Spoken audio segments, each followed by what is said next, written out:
Hello and welcome to Comic Solving Problems. I'm N Allen. And I'm Erich McElroy.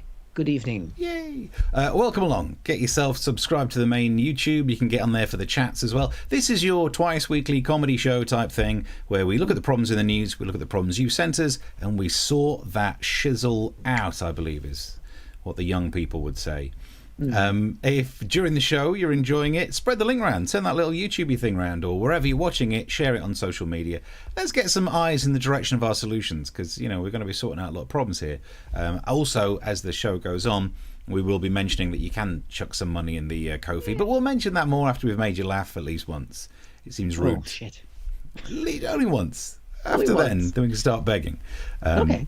Yeah, so share it around. Get ready for the begging coming up later. If anyone's actually pre-bought tickets as well, thank you to you. It's always nice to have your eyes in here. And I think it's time to jump in. I think I've covered all the basics. So, Erich McElroy, first problem. Take it away. Thank you very much. Yep. I think it's a tenner per laugh. Is that right? At this rate, yep. Yep. Okay, cool. Yes. Well, hello, Steve. Good evening, everyone. This is a problem. Steve, how do you maintain credibility in a very incredible time? Oh, don't know. Yeah. Because, if you do something wrong these days, apparently you get canceled. It's cancel culture. And then we've got COVID. So you get canceled and you get COVID. That's probably worse. And then there's probably in between the two things where you could get COVID, so you could get canceled, which is exactly what happened to Kay Burley, the Sky News reporter, which we can see here. She has been told that she's going to be off air for the next 6 months after she breached COVID guidelines because she turned 60 years old. Now, we're going to see Kay in a second. Did you know she was 60? I did not know that she was 60. I mean, just saying. She's got some free time. Give me a call, Kay. The problem is that she had her 60th birthday. She's looking good for it. She had a meal, and apparently in the story, there were more than the 6 people there. She went into one restaurant and then another restaurant, and then she went to an after party. So she broke the rule of 6. She broke the rule of households. And she's a journalist. She's like the lead, one of the lead presenters on Sky News, which is, if you're not from the UK, it's not even it's not fair to say it's Fox News because TV journalism is balanced here, or more balanced. It's a big news channel. It's a big deal. She's a big figure. Although her first statement about it seemed a bit weird. Here was this. She said, "Evening, everyone. This is right after it happened. I want to apologize to you for an error of judgment," she called it. On Saturday night, she's enjoying her birthday party. Again, we're all shocked that she's 60. Well done, Kay. In a compliant restaurant, which I don't know what that means, if it's a well-behaved restaurant. And she's embarrassed to say that later in the evening, I inadvertently broke the rules. Like 3 times, based on more information that we've gotten. She'd been waiting for a taxi at 11 p.m. to get home, desperate for the loo, briefly pops into another restaurant to spend a penny, which for non-British people, that means she took a shit? Is that what that means? No. I never understood that phrase. I don't think that means take a shit. I do think the 2/2 means she had a dump, had a wee, had a dump again. And she said, I can only apologize. So, I don't know. Should we punish her for having a poo? I guess that's the question. The problem is that she has been incredibly good, I think, at holding the government to account for its reaction to COVID. And she is definitely one of those journalists that can really lay into government ministers about the broken rules. And we saw this especially when a government advisor, Dominic Cummings, broke the rules famously earlier this year by testing his eyesight, by taking a drive to his family and just totally breaking all the rules. Here she is actually talking to the Health Secretary, Matt Hancock, about that. From, as you say, 9 o'clock this morning, if you are instructed to isolate, then it's very important that you isolate, yes. Immediately? Yes, immediately, because the reason is that you will have been in close contact with somebody who's tested positive, and so you're at high risk. What if I've got childcare issues? I mean, I love that. That flick of the hair. Oh, yeah? Yeah, that's the rules? What if I've got childcare issues? What you gonna do then? Huh? I mean, she was so good at calling these guys out. I loved watching her do this because she was a badass. She's a badass, nearly 60-year-old woman who is making these guys sweat. And she could be tough on everyone. Just have a look at this. Jonathan Van Tam guaranteed that Father Christmas will be one of the first people to get the vaccine. I checked, and he's 1,749 years old. I don't think Santa wants to talk about his age, Kay. I mean, I know you're just turning 60, but Jesus, that's a bit harsh, laying to Santa. But here she is trying to make sure that Santa is indeed going to get the vaccine, which we need him to because he's at a high-risk group. He's also obese. Sorry, Santa. Somebody's got to say it. And here she is talking about whether or not he's going to get the vaccine. So, is it true? Is he one of the first to get the vaccine? Well, I think on the prioritisation, he would clearly be at the top of the list. Okay, so that's a yes, isn't it, for all my younger viewers watching this morning? Absolutely. That's how much she makes government ministers sweat. The guy's asked an easy layup question. Are you going to give Santa the vaccine? And the guy's like, well, I think that I'm so used to deferring questions. I mean, I want to say that we're going to try, but I don't know, if there's anyone who may not believe it. And then she's like, are you going to give it to him or not? Oh, yeah, yes, unequivocally. That's how much she makes these guys shit themselves. I love made him the nervous about Santa. Yeah, that he started to try and dodge that question. But I love it that she's saying for all of my younger viewers, who in their right mind is like 8 and goes, oh, I want to watch Kay Burley on Sky News. No one. Get out more. I have to mention that I have met her. I've been interviewed by her on television. She was nice to me. She is the size of a child. She's only about yay high. She's a tiny person. So that could be part of it. But yeah, I don't know, Steve. I mean, she broke the rules. She's actually taken a 6-month suspension for this. Government ministers like Dominic Cummings, he didn't resign for ages for that. Priti Patel, she's alleged bully. She doesn't step down. I mean, do you think it's unfair that she's being held at a higher standard than people who are actually governing us when she's just a sweet little old lady on TV? I definitely do. I mean, Priti Patel, at least she did the half apology of saying, I'm sorry if anyone felt that I did anything bad. Brilliant. Yeah. But Kay, yeah, I think it's really harsh, especially when Rita Ora just flouts the rules and goes, I'll pay a fine because I definitely afford it. And, hey. Whereas for some reason, Kay Burley, look, I don't think she should have done it. I think people should stick to the rules. But I think it's ridiculous she has to lose half a year's worth of work. And Beth Rigsby and the other one who's, I can't remember the name of the guy, who's also taken 3 months off for it. Yep. And I can see that it does mean she loses moral high ground, that she can't actually say to any minister kind of, but are you sticking to the rules? And they'll be like, do you want to go for dinner? Oh. So, yeah. But, maybe we just have to take the rough with the smooth. I think it's unfair that she has that much of a punishment. Yeah, but I guess how could she then how could she put that sass back into it? The sass that she had, it was amazing. She'd just have to get practiced at dealing with those annoying pot shots at that one topic. Like, she still has the moral high ground against these MPs for effectively everything else. Like, only if that she was being interviewed by the most saintly. Everyone else they're carrying other guilts with them that she can go, yeah, stop trying to take pot shots at the person asking the question and answer the damn question. So she could have done it. I don't think it's fair. So I think we can agree that anyone in media, say a comedian who's on television sometimes or on YouTube sometimes, we don't have to follow the rules. I think we should follow the rules, but if we break them, I don't think, what are you going to do, make us not work for 6 months? That's my next 6 months. So we'll still be here. So bless her. 60 years old, though. I mean, damn. Into the comment section. Well, it's us. We've worked out that if you're on the YouTube, if you're on the official YouTube, we can comment in the comment section. You can comment. Yeah, we can comment to each other. And Chris says, evening chaps, Brits watching as well, evening all, hello. Navman says, Kay Burley down in the dumps for being dumped for taking a dump. That's the headline that no one knew they needed. I can't read all of Mark's comments. I'll let you take that one as well. I think right after that. Does just end on the ... So still meant that he got the vaccine before William Shakespeare. William Shakespeare. That means Santa versus Will Shakespeare. Yeah.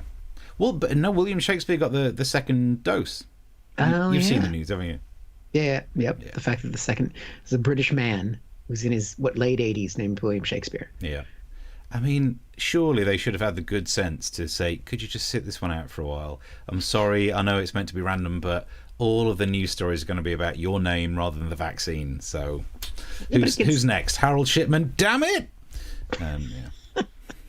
Yeah, but famous names. I mean, I had a friend in high school or college who was named Timothy Leary, which Timothy Leary was he was the person who kind of made acid a thing in America, but he was the most pure Catholic schoolboy you've ever met in your life.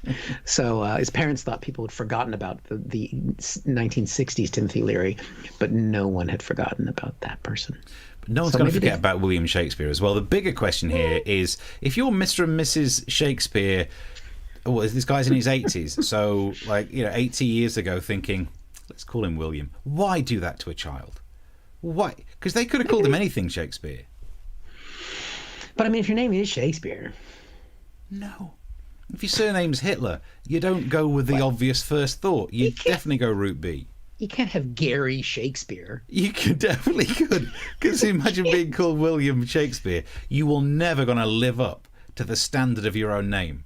Kind of like, oh, William Shakespeare. Oh, which one do you mean? The infamous playwright or the third grade teacher or whatever the hell you've got. Bless him. Shakespeare didn't write any of that stuff anyway. It's all a lie. Chris has said, for my younger viewers, seriously, he was offended by that as well, from Kay. Mark's also said, no wonder he had trouble with Santa. The minister is a Tory, so the idea of someone giving things away is just so socialist. Excellent. Brilliant. So you can keep the messages coming through as we plough on through the topics. Let's get that one right there. And if you're enjoying the show, you're getting some value out of this, you could very much help us out by funding the fact that, very much like Kay Burley, we are not working for the next 6 months, so chuck some money in the pot. It would very much help us out. Maybe we should fill in for her. I'm available every morning. Yeah, we are definitely available. Yeah. All right, on to the next problem. I want to talk politics. I want to talk Brexit. And I know the last time I tried to talk politics, I kind of went off topic a bit, and you ended up at the end of it saying there were a lot of Nigella jokes in there. I was trying to do a serious story, and we ended up, I think, just like someone in the news had said something that sounded stupid, and I said, well, if you want to hear someone else who said something stupid, did you see Nigella? And play this clip. Right. I have given my licorice box a bit of an international refit. What? But I'm not going to do it this time. As tempted as I am to have another go at Nigella, I want to talk about what's happening with the Brexit shambles, the Brexit mess. Front page of The Independent, Johnson fails to secure Brexit concessions. There's a headline that happened just recently, Boris Johnson saying no deal is likely. You know the negotiations are not going well when the person you're negotiating with turns up wearing a face mask of the European flag. Oh, that is playing hardball. So look, it is so late in the day now. We're nearly at the end of the year. This is an absolute mess. And people have been saying, where's the oven-ready deal now, Boris? Oven-ready's too late. We don't have time to put it in the oven. We'd need a microwave-ready meal. And if you want to hear someone say the word microwave very strangely, you need to watch Nigella. A bit of milk, full fat, which I've warmed in the microwave. What? The microwave. Posh people, man. Every time I watch her, I can't understand it. And look, I am still convinced she's losing the plot live on TV. That TV show, Cook, Eat, Repeat, is just watching someone having a breakdown in real time. In the same episode, she also said this. My potatoes are beckoning me, but then potatoes always beckon me. Have those potatoes told you to do something you don't want to do? Do those potatoes tell you to kill? Because she's got knives, so we need to be asking her these questions. So anyway, if you want to know about microwave things, she says... I've warmed in the microwave. Microwave. And what bothers me about that is that posh people go around as if somehow we common northerners don't speak properly. Like, I think you'll find it's pronounced restaurant. Is it? Well, I wonder how you'd pronounce it with a broken nose, because we're about to find out. Why? I don't know why they presume that if we say bath, oh, no, you're getting it wrong. Whoa. These posh people go around pronouncing things like microwave. Posh people think that their surnames are pronounced Coburn and Ramsbotham. No, they're not. Cockburn, Ramsbottom, shut your face, you posh git. So, bearing in mind we're dealing with... The microwave. The microwave. I've realised, as ever on this show, it's no point just being angry bloke about it. Turn and face the storm. Use it. So, because I'm not getting many people watching my spin-off YouTube show, Cooking with Steve, because we've done a lot of sketches that are cooking based. So now I'm taking on some of that advice from Nigella, and she has now informed my latest episode of Cooking with Steve. Hello and welcome to Cooking with Steve. Now today we won't be using the microwave, but you will need a conventional oven. For the bread you'll need access to a toaster, and for the drink afterwards, the café maker. All of that after I've hated myself for talking this way, so stab myself in the tongue with this knife. Thanks. Posh people, man. Posh people. Honestly, she looks like microwave. You can kiss my backseat, eh? That's the only thing I've got to say on that. You've gone posh. Yeah, I've gone posh. I sound posh. Yeah. Flipping posh people. You've gone posh. So that was still not about Brexit. Oh, yeah. Yeah, good point. Well made. But I think I'm dealing with the serious issues. Yes, and to be fair, you were more coherent in that British or that Brexit conversation than the Prime Minister was today. Yeah. With our Australian-style deal, which I explained to my wife is no fucking deal. So good at it. What a great euphemism. Yeah. So Australia means nothing. Yeah, I've never watched her show. I'd never watched a full episode of anything until this latest series, and she was in the news for using a banana peel in a recipe. Okay. And I thought, okay, she's doing it to get in the papers and whatever. And then started to watch the episodes because it was on. I was like, let's watch one of these. And I then just started to realise, she's losing the plot. She's eating banana peels. She's talking to her flipping potatoes. Losing the plot. Everybody's had a hard lockdown, Steve. Yeah. And when you're that posh, it's even harder. Right, we'll take a look at the comments. Don't forget to subscribe to the channel. It's right there. Scrolling back here. What have we got back to? I can say that Jack says, I once met someone called Bruce Slee. How could the parents do that? Yes, exactly. You got to blame the parents. Britt says, at least the second person to get the jab wasn't Mr. Ben Dover while we ram this needle in your butt cheek. That would have been great. Classic. Ben Dover. One of my sisters, the one who's no longer with us, once went to a doctor who was called Dr. Payne. And you just think, no, again, change your name. How do you not see the problem with the PR? Yeah, they must enjoy it at some level. Yeah, I guess so. Yeah. Sal says my fave Shakespeare is Wayne the Weird Shakespeare. Exactly. You see, you don't have to be called William if you got the surname. Yeah. I guess so, but Gary Shakespeare. Martin's asking us if we'll be bringing this show to Edinburgh next year. We haven't talked about it yet. Steve, no. What you thinking? We did this year, technically, via the internet. Technically. But if there's an actual Edinburgh, I mean, maybe. I don't know. Give it a maybe. Have Kay Burley ask us that question in 6 months' time, and then we'll answer it properly. And if you contribute to the show, then we might be able to afford it. But I think next Edinburgh will be virtual as well. Maybe, I'm willing to bet that right now. I'll bet that whatever you donate. There's no way I could actually afford it right now because the cost of Edinburgh, and if the costs are the same but with none of the audience, no. Okay, I think we sorted that one out. I think, based on the fact that they've already not had as many vaccines come through as they promised they would come through, and it's not going to happen. Let's see, those potatoes control Nigella. They give her the evil eye. Brilliant. Do you know what? There should be more. I always love an eye-based joke when it comes to potatoes. I love it. It's a great phrase. They've got eyes in them. That kind of, That reminds me of Grandad. I love potatoes have eyes. But Chris came in with one as well. So Mark and Chris there. Chris said, "Are the potatoes giving her the eye?" So Mark beat you to it though, Chris. Yeah. Although they say snap. Yeah. Well played. Everyone loves a potato eye joke. I'm all for it. This is a great way to spend an evening watching people watching people you to laugh at. Hang on, get confused. This is a great way to spend an evening watching people you to laugh at Nigella all live on YouTube. I think that's meant to be. See what he's trying to say. Yeah, like yo to be. But the first bit got confusing as well. Sorry, that's all my fault. It's been a long week. It's been a long week. But we've all Britt had a says drink. there's not enough mulled wine in the house for me to ever say microwave, and that's even on the strong pain meds I shouldn't drink on. No, Britt, don't drink on the strong. Actually, what you should do is send the strong pain meds, and we'll sort them out. Just send them to us. And then another comment before we crack on. Chris says, was that an oyster shucking knife? Kanife. No. But it looks a bit like one, doesn't it? So I'm not that posh. Imagine if the whole rant that I just did was flipping posh people. Don't posh people can't even speak properly. Have you seen my oyster shucking knife? I have not socially climbed that much, don't you worry. No, you have not. I can say that, having known you quite well. Right. Problem number 3. Problem number 3. How do you solve a problem like 17 attorneys general?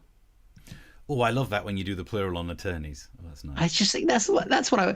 To be fair, I could just scrap the news story and talk about what is that such a weird phrase when you have two. You've got one attorney general and another attorney general. You put them together. Shouldn't you have 2 attorney generals? No, because they are attorneys and they are general. They're just general attorneys. They're general attorneys, so they're general attorneys. But they're the top attorney in the state, and there's only one attorney general in the U.S., so he's the head. He should really be the attorney admiral. But you'd still be attorneys admiral if you had more than one of them. It's like that episode of Star Trek Voyager when there are 2 versions of Ensign Harry Kim, and Janeway refers to them as. No, I think it might be Tuvok. Tuvok's kind of get the grammar right. It says Ensign's Kim instead of Ensign Kim's. Anyway, that's not what the story's about. Basically, there's 17 attorneys general and Donald Trump who are now suing the rest of America. Here's the headline. Trump and 17 states back Texas in a bid to undo his election loss in the Supreme Court. And this goes off the back of Trump actually sending a tweet with just one word, overturn, which means you can't overturn an election you won, Donald. So that it means you're admitting you lost. Yeah. You're a loser. But basically what these states are doing, these are states that Trump won. They are now suing the states that Trump didn't win to say that those votes shouldn't count. And then Trump would become president. Wow. Which is true. I mean, if you remove the states and you remove the votes that you didn't get, you're the winner. Nice. I mean, he's not wrong. You can't say Trump is stupid.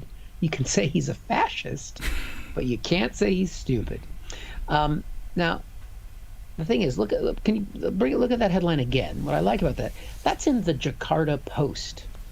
As in, this is worldwide news now, which is what makes this so terrifying. Because normally America likes to say, like, we're the best democracy and you should do what we do because we're the bestest. I mean, England says they're old and stuff, but whatevs. Like, we're the best. But the rest of the world that we normally lecture, it's basically, America has Kay Burley'd itself.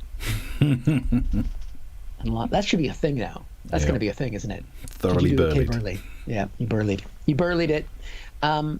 Now, the thing is, as we've already discussed, you've got all these attorneys general from the 50 states, but there is only one attorney general. There's only one leader, right? There's only one ring to unite them all. The guy who's the attorney general right now, his name is Bill Barr. He was picked by Trump. He's been very much Trump's loyalist. He's done everything. Here's a little bit more about Bill Barr.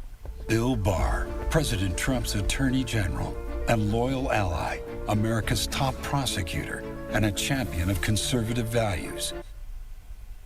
Now, if you've ever watched any American political ads, you know when the voice is doing that it's building to something where it's definitely going to flip that shit on its ass. Because what has Bill Barr done, the guy who's in Donald Trump's pocket? Well, this is what he's done. Now, Bill Barr agrees the election was fair, the results accurate, saying he, quote, has not seen fraud on a scale that could have affected a different outcome. Ruh-roh! Your man that you had in the pocket to solve everything and to investigate everyone, he ain't your boy no more. And that's not gone down well. There's rumors that Donald Trump is thinking about firing Bill Barr, even though he might not have that much time left in office unless he overturns everything. And that has not gone down well in Trump world. Trump's not happy. One of his biggest supporters on Fox News, Janine, she's not happy either. Here she was this weekend. And you, Mr. Barr, are so deep in the swamp, you can't see beyond your fellow reptiles. And you are not the exceptional leader needed at this exceptional time in history. You know what, Bill Barr? You can't see nothing. You're just trash. I don't believe in you more. You broke my heart. Well, she reminds me of someone. Who was it? She reminds me of? I think we have it here. The poll book is completely off. Completely off. Off that 30,000? I'd say that poll book is off by over 100,000. I say that poll book is off there. Every hen night's got one. Oh, God, I could listen to her all the time. Now, they're not happy with Bill Barr. I mean, what is it? All of Trump's supporters now just sound like they're pissed. And he doesn't even drink. It's such a weird thing. If you've forgotten about her, she was the one testifying on Donald Trump's behalf. And that was the moment where I think it was in that clip where Rudy Giuliani was even leaning over to tap her on the shoulder to be like, too much, sweetheart, which I think is what Judge Janine needed the other night. Melissa Calrone, that's that woman's name, who we showed there. She hasn't got away. She got featured on Saturday Night Live. I'd love to be on Saturday Night Live, making fun of her. But she's not gone away because she was sitting next to Rudy when Rudy was allegedly sick with COVID, because he was diagnosed with COVID just a few days later. Now, normally, what happens when you're around someone who has COVID, Steve? What are you supposed to do? Meant to self-isolate. Well, what's Melissa done? You can see here, she's refused to self-isolate. I mean, of course she has. She thinks dead people are voting and the votes for Biden were imaginary. Why would she believe in COVID? Wow. It's almost like she's a massive dick. She'll only get tested if One American News Network, which is the right-wing version of Fox News, or Trump tell her to. Imagine being so special that the only person you'll take rules from is the president. Yeah, but she's safe, I think, because both her and Judge Janine, when you have that much alcohol in your blood, COVID can't infect you. Bleeding hand gel. Oh, nice. There we go. Attorneys General. Yeah, there's a message in there about actually who's the we did get a message saying 17 attorneys general. It's like the new version of 12 Days of Christmas. I did think about trying to do something off the back of that, but Mark, I was lazy. Yeah. Hey, these the song ones take ages. They take ages. And don't have that. Then you end up just looking freaky, like you're doing a version of 9 to 5. Which, by the way, side note, the lady who is performing, there's a Dolly Parton impersonator who's doing the Dolly show in Piccadilly, and it's like the world famous Dolly Parton impersonator. Somehow now has found me on Twitter. I think it Mark who actually replied to one of some comedian's song which the Dolly Parton show singer was in, and then she sent a message saying like, oh, you're the guy from the Mash Report thing, and then there was a gap when she said, oh, I've just watched your 9 to 5 video, and then another one where her comment was, right, this is the only comment she gave about my version of 9 to 5. You could have shaved. Wow. I mean, I've received some slight praise in the past. I've been damned by slight praise, but I've never just had, you could have shaved. I mean, that's exactly right. I could have done, and it probably is the only thing to talk about that video. There we go. Have you not tried the Thames oyster, Steve? I haven't actually. Well, because I know if you come in on the Thames, the region that has brackish water is apparently great for oysters. What do you mean I've left my working class roots behind? But I've never tried one, no. Is that like the Blue Oyster in the Police Academy? It's very much like the Blue Oyster Club, yeah. Yeah, it's different. It's a different thing. Let's see. Martin says, you've lost the argument when you start a sentence with, it's like that episode of Star Trek Voyager. Hey, never. I rewatched Voyager in the first lockdown. I'm most of the way through Next Generation in the second lockdown. It's all good. It's all going in. What? I tried. I started to. I couldn't. It's just it's too old now. Do you know when we finish the show tonight? I'll tell you what I've got to watch. Next episode of Discovery. I got to get into it. All right. What have we got here? Mark They're holding up says- the Jakarta fence. Go for it. Oh, sorry. Go on, go for it. Mark said they're holding up the Jakarta fence. I don't know. Because the news source that you had. Oh, yeah. Mark says, when the yuppies moved to South London, they started calling Battersea... Oh, it's very difficult to read these out, isn't it? Battersea. Clapham was Clam, and Streatham St. Wreatham. Nice. Britt says, I'm just off to make a cuppa with my Ket Tel Wheelie. Now, what a great thing to do. Let's have a thing where people message in almost illegible things, and we have to try and read them on a live stream. I can't even read the things that are legible. Sal says he only hired Bill Barr because he thought he was Bill Burr. Yeah, Could be William Shakespeare. That's got to be a tough booking to fill. It shows you have logic beyond the stars, says Mark, when it comes to quoting The Voyager. I agree. Whatevs. Let's have a look. Mark said, yeah, it was her version of Jolene, which actually, to be fair, was a better pun than I came up with. When we knew that Dolly Parton funded a vaccine, she did a version where the word vaccine and Jolene rhymed and were replaced. Yeah. And I went off down some alleyway of researching 9 to 5. And she shaves before performances, so it helps. Well, we don't know we don't know that. Should it be Keatley? The Keatley. I shall pop on the Keatley and have a cuppa. And Jack says that 17 Attorneys General could be a rugby song, which may or may not. I mean, you're asking. Do you know what a rugby song sounds like, Steve? The things that people sing when they watch rugby. I'm aware of sports, just because. That's a very vague response. Kay Burley would not let you get away with that response. They're the songs that you sing at rugby. That doesn't tell me anything about the songs. What's she going to do about it? She's at home for 6 months. She's going home in a... Anyway, is that a rugby song? Yeah. All right. So, if you're enjoying the show, by any stretch, chuck some coins in our pot. It would really help fund the various... And what's the latest goal? Because on Ko-fi, there's a goal available. Oh, yeah. Let me see. We do have goals. Hold on. I forgot what it is now. That's how close it is to our hearts. We change it up. It is appreciated. We just don't pay attention to it. The next goal is a new stretch trousers. Because it's been a long time, long lockdown, and now we're starting to get the occasional live gig, and we do need new, slightly bigger clothes. Yeah. So can you help? Awkward. Yeah, I'm going to go back on the diet again because I've got a gig in like 2 weeks, and I'm just going to be too fat on stage. Because here, perfectly fine. Look at that. This jacket don't fit, but no one's asking me to close it. Me. Nope, I ain't standing up right now. You don't want to see what I got on. Right. So, chuck some money in the pot would be appreciated. Keep spreading the word. Keep sending some messages. On to another problem.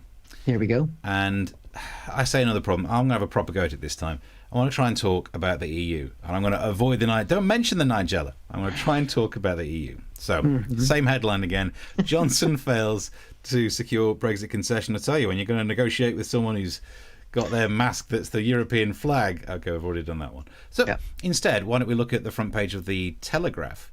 This might be my favourite picture that any newspaper's ever used. Because it looks like a publicity shot for a Richard Curtis rom-com. She was the president of a council he was trying to leave, but something kept bringing him back this fall. That would be a great film. I watched. He goes bumbling, being all British. They have some sort of romance. But seriously, it looks like it's turning into a massive mess, and it's going to cause us problems. We can't just sit here and laugh at it, because the Eye tells us that food costs could rise by almost £60 a month if we don't get a deal. Oh yeah, because that's fine. We can all just stomach the extra 60 quid, given that no one's got any work and food's already expensive enough. While we're talking about food, front page of the Mirror today, they're stockpiling. Tesco is stockpiling in case of a no deal, which shocked me. Tesco, if you're watching, and I know you're a big fan of the show, how have you not already stockpiled for lockdown 1, lockdown 2, and the 15 other deadlines that were missed to do with Brexit? If you've not stockpiled by now, what have you been waiting for? This spare room that we broadcast in, over there, it's mainly on this side tinned goods, that side toilet roll. Which when you look at them both all in one, you kind of think like, oh, it's just the two ends of the same story. Like, you're in a tin now, but you're going to end up over there next to that thing. So also, here we go, this is the app that I have of the Metro. Britons could face an EU travel ban. And what I really like about that story is it's nice to get a headline where you're not really sure if it's a COVID story or a Brexit story. I don't know. Like, it could be either. It's the two biggest stories. They're both impacting our life. Which one is it? Well, turns out a little bit of both.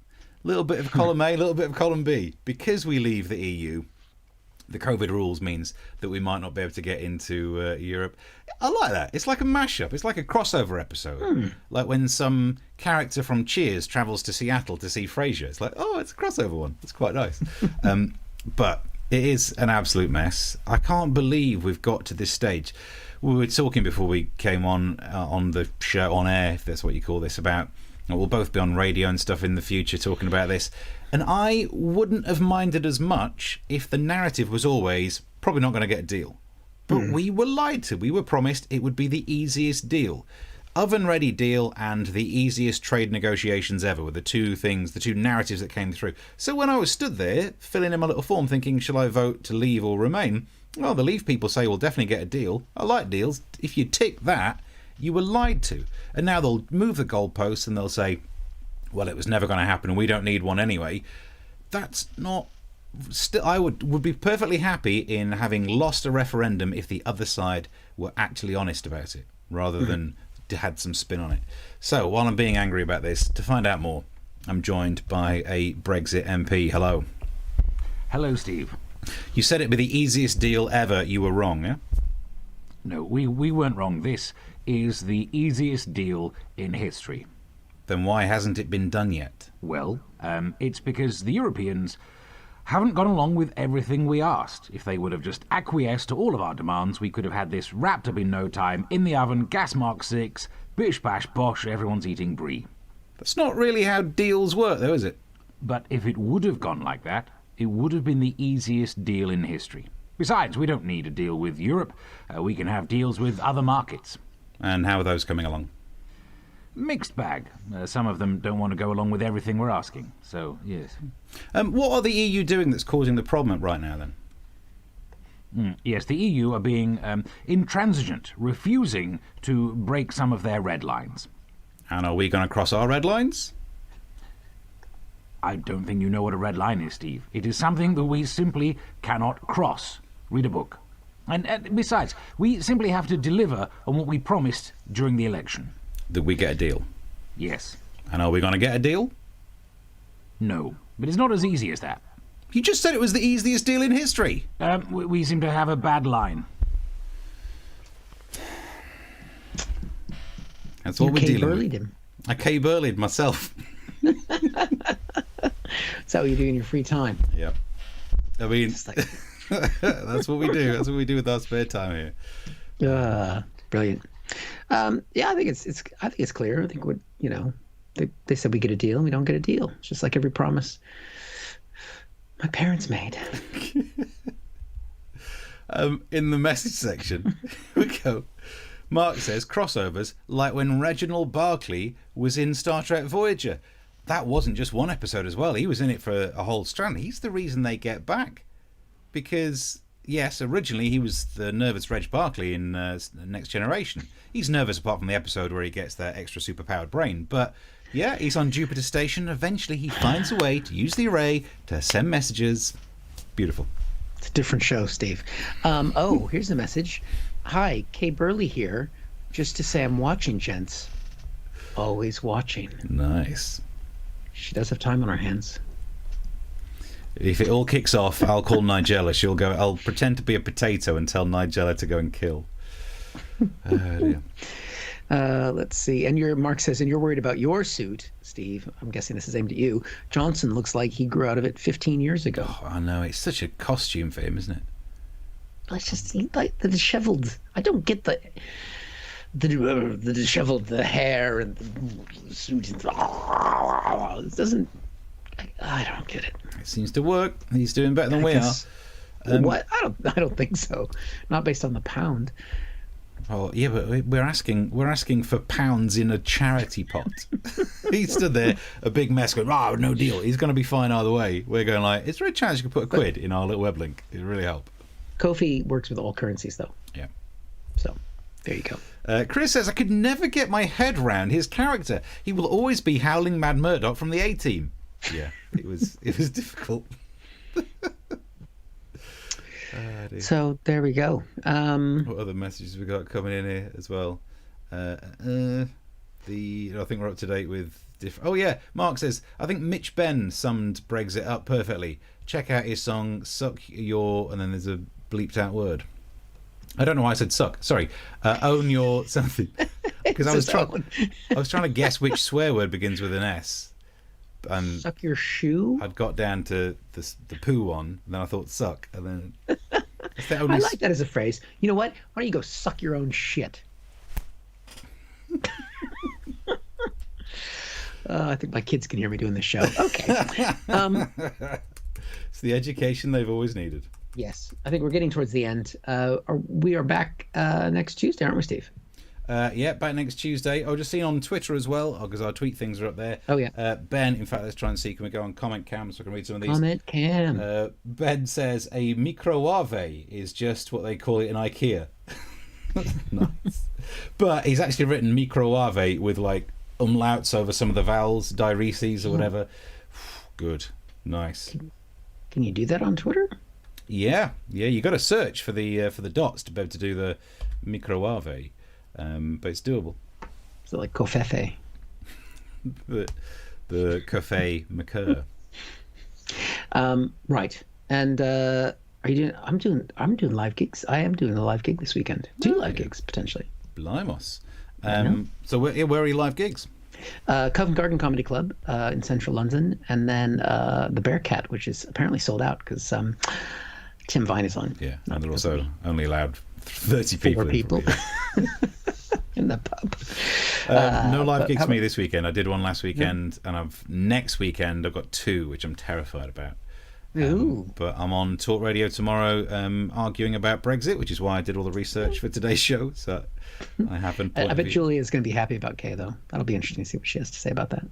I think that'll be a tricky one, because I think we'll agree, because I don't think she should have stuck to the rules, but I'm sure everyone on that station is saying that she shouldn't be punished in any way. But then they don't like Sky News because they consider Sky News to be too left-wing and Remainy. Really? It's neutral and a news. Anyway, right. But we will be back here Tuesday at 9 o'clock in the UK, or whatever time it is, wherever you are. We do different times. Get yourself subscribed. Please. Yeah, and we appreciate everybody that bought us a drink tonight. So there's been a few come through. But if you can't do that and you're enjoying the show, subscribe to the channel, tell people about the channel, watch all of our old shows on the channel, come around the house with a mask on, and no, don't do that. I went too far, didn't I? Yeah. Speaking of going too far, have you seen the comment from Mark? We're back to Eric's Willy again. What? It's been a while. It's been a while since Eric programmed in nudity into the show. There hasn't been any. I mean, it's not that there's not been any ever. There's not been any for a few weeks now.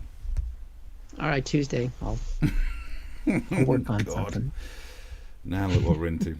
All right. Well, I think we're up to date. Till next time.